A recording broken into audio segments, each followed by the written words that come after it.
Why haven't you gone to a doctor about that thing that's bothering you? Screw you, it's nothing, it'll go away on its own. Arm falls off. That was like that when I found it. I don't want to admit something is wrong. I want to ignore it for as long as I can because when it is acknowledged it feels more real. I don't know how to explain it, but I guess the reality sets in or something and things go downhill from there. Right there with ya. Apparently it's just another way of dealing with hypochondria. Instead of obsessively going to doctors, we just avoid it. The former views doctors' medicine as a glimmer of hope, whereas we view their diagnosis as the defining moment where things get real. We anticipate having the issue, whereas they anticipate a confirmation that they're okay. I've had a bump on the side of my neck for months. Feels like a lymph node and is in a spot that one should be, but still it shouldn't be a noticeable bump. It's not huge, just noticeable when I feel around there, but I've got no insurance and make $12 an hour, so frick me I guess. MRI is expensive and I'm sure the random pain in ribs that has been bothering me for 2 years will go away in a time now. Because the soonest I could get an appointment is not until the 3rd week of May, so I'm waiting. Hope it's not too painful while you wait. That waiting room can get brutal. Money, obviously. Not be political, but as a non-American this breaks my heart.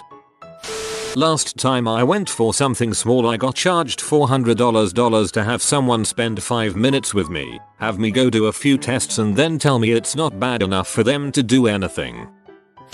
Do you have any freaking idea how much that costs? I'll just continue to self-medicate and ignore it. I live in the United States. We don't go to doctors. We just accept being sick. Right? We pay $1,000 a month for health insurance then don't use it because we have a $6,000 deductible. To avoid the thousands of dollars in tests to have the doc not know what it is and to assume I'm just making it up. I've been to docs for 15Y with the condition that's really bothering me, and there's no fix, it seems, so I've stopped going. At some point you realize docs can't fix everything. Because euthanasia isn't legal here. I am afraid I will get told I have maze. I have a lot of similar symptoms and while I get that I shouldn't psych myself out, my anxiety makes it really hard not to. It's probably my worst nightmare right now. A friend of mine got diagnosed about a year ago. The sooner you get treatment the greater chances for never having any significant impairment. MIS isn't a death sentence anymore. Because I have health anxiety and I can't tell what's a legitimate concern or not anymore. I go to the doctors constantly and it's always nothing. At a certain point it becomes draining and I'm just feeding into the anxiety, which is bad. Also I'm Canadian BTW and have a walk-in clinic at my work so I could literally go every day if I wanted to, but I think the doc is already sick of seeing my junk. Scared of the answers I might find. Same. I have a pain in left breast and weird marks on it. My father-in-law and my mother were both recently diagnosed with cancer, prostate and skin respectively. I don't want to add to that list. I'll go if you go. If I want someone to tell me everything wrong with me, my parents are still alive. I can't afford to. Because the anxiety I need to be seen to deal with flares up when I even think about picking up the phone to make the appointment. Mainly because my doctor doesn't even listen when I speak. She just sends me for blood work that I never hear back about and gives me vitamin prescriptions. Kind of sounds like you need a new doctor. Because the healthcare insurance system in the US encourages people to not go to the doctor unless it's clearly an emergency and you have no choice. Otherwise the cost is too high for many people. High deductible plans, so you are paying out of pocket most of the time. If your illness doesn't kill you, the bill you get in a few weeks certainly will. Because I don't think it's really as bad as it probably is. I dunno, an anus tapeworm sounds pretty serious, man. Because the US medical system is utterly fricked, and I can't afford it. Money. It's a gas. Because my wife and I paid over $8,000 in the last year to medical bills because of an appendectomy and a few additional tests. Now we know not to go to the doctor unless we die.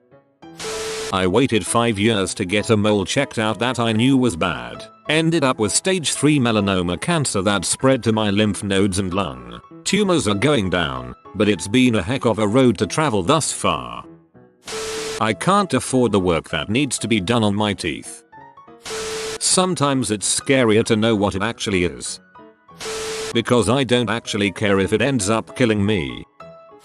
I bucked up and went recently for something I never have been to the doc for nor thought I would ever do in any case. I had a very small speck of something granular in my eye that flew up out of nowhere when I sat down in my house one day. I tried everything. To submerging my eyeball in water, via a glass, just press it up against your head when full, to holding my eyelid open for an hour letting it drain out, or pulling my upper eyelid over my lower 1,000 times. I decided to sleep on it BC I've always gotten crap out of my eye after a while. That morning when it was still there I went to an eye clinic and the dude got it out in 5 minutes.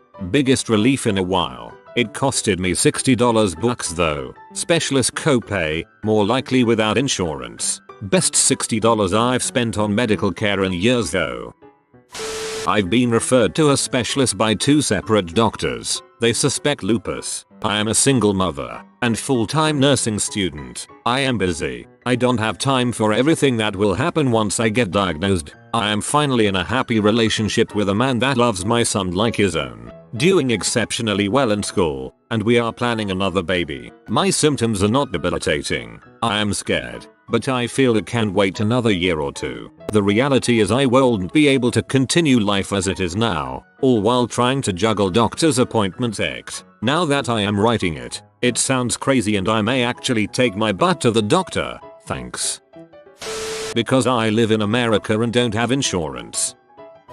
Because I'm afraid it won't be taken seriously.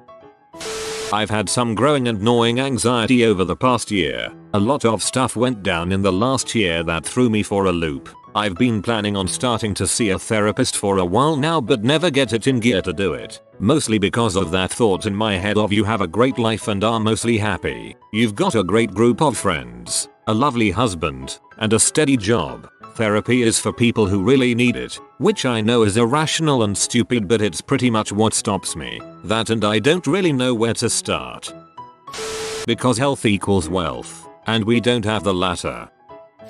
In case I actually do have an issue and cannot afford to have it fixed, rather be ignorant and happy than powerless and having a ever-present sense of doom. What am I? Made of money. Can't really afford to see a doctor. Because I'm lazy.